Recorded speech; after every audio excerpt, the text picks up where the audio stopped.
শিক্ষক যারা আছে মাশাআল্লাহ সবাই যত্নশীল, বিশেষ করেন অত্যন্ত যত্নশীল। এই যে উজ্জ্বল স্যার আছে, আমাদের শিক্ষক বৃন্দ অত্যন্ত যত্নশীল লেখাপড়ার মান উন্নয়নের জন্য। আমাদের শিক্ষক স্বল্পতা প্রচুর। এখন কথা হচ্ছে যে তোমরা শিক্ষিত হবা, আমাদের মানসিকতা, শিক্ষকদের একটা স্লোগান আছে, শিক্ষকদের কিন্তু একটা স্লোগান আছে। আমি সেটা খুব সম্ভবত ক্লাস 8-এ একটা ম্যাগাজিনে পড়ছিলাম, শিক্ষক ম্যাগাজিন। সেখানে লেখা ছিল, let the bad be exhausted for the sake of flower development. নিঃশ্বাস নিঃশেষ হোক পুষ্প বিকাশের জন্য। আমাদের কাজটাই সেটা, আমাদেরকে নিঃশেষ করে দেব, তোমাদেরকে ফুল ফুটাবো, তোমরা সৌরভ ছড়াবে। কিন্তু একটা বিষয়, তুমি বড় শিক্ষিত হও, সমাজ তোমার কাছ থেকে উপকৃত হবে না যদি অন্যায়ের প্রতিবাদের মানসিকতা তোমার না থাকে। আল্লাহর কসম, অন্যায়ের প্রতিবাদ করে প্রস্তুত হওয়ার জন্য এই বান্দা যে কোনো মুহূর্তে মরতে প্রস্তুত। বিশ্বাস করবা না তোমরা, আমি তোমাদেরকে বলি, আমি কিন্তু একজন বিদ্রোহীর প্রত্যাশা করতেছিলাম প্রত্যক্ষ দেখার জন্য। কিন্তু 24-এর আন্দোলন যখন হলো, আবু সাইদ রংপুরে যখন হাত উঁচু করে এইভাবে দাঁড়ালো, বুক পেতে নিল, তার মানে বড় ব্যথা ছিল। কারণ প্রতিটা সেক্টর একবারে ধ্বংস হয়ে গিয়েছিল, বিশেষ করে শিক্ষা ব্যবস্থাটা একবারে বরবাদ হয়ে গেছিল। আমরা শিক্ষকরা ছিলাম হতাশ, তোমরা ছাত্ররা ছিলে হতাশ যে কি হবে। তার সমস্ত ব্যথার জাগরণ ছিল সেইখানে, যে হাতটা উঁচে হাত দাও, গুলি করো। তারপরে তিনটা, একটা মানুষকে গুলি করলে কয়টা গুলি লাগে? তিনটা গুলি করে তাকে হত্যা করছে। স্বৈরাচারী কাকে বলে? এরপরে দেখো, আমি কেন প্রত্যাশা করতেছিলাম জানো?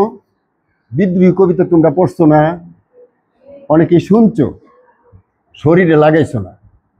একজন বিদ্রোহীর দরকার, যে মৃত্যুর জন্য, অন্যায়ের প্রতিবাদ করার জন্য, দেশের মানুষের শান্তি শৃঙ্খলা, দেশের স্বাধীনতা সার্বভৌমত্ব রক্ষার জন্য যে কোনো মুহূর্তে মরার জন্য প্রস্তুত, এরকম ব্যক্তির দরকার শিক্ষার সাথে সাথে। আমি কথাটা বলছি, দেখো কবিতাটা কত দুঃখ করে তিনি বলছেন, বল বীর বল চির উন্নত মম শির, শির নেহারি আমারই নত শির, ওই শিখর হিমাদ্রির।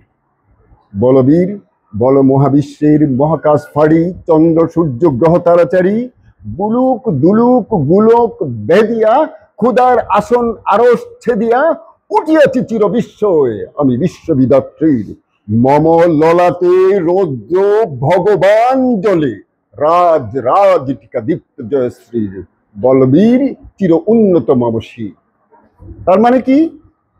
মানুষের কপালে রীতিমতো তার মধ্যে যদি সততা, নিষ্ঠা, ন্যায়পরায়ণতা, অন্যায়ের প্রতিবাদের জানার্য থাকে, তাহলে এখানে একটা নূর চমকায়, সে মৃত্যুকে ভয় পায় না। তোমরা উচ্চশিক্ষিত হবা, পাশাপাশি এই মানসিকতা তোমাকে রাখতে হবে।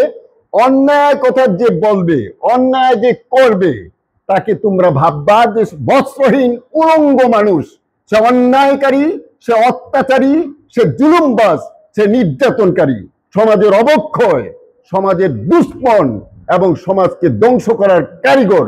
সুতরাং তাকে মন প্রাণ থেকে ঘৃণা করতে হবে, এইটাও পাশাপাশি থাকতে হবে। আমি ধন্যবাদ জানাই ভাই। আসসালামু আলাইকুম।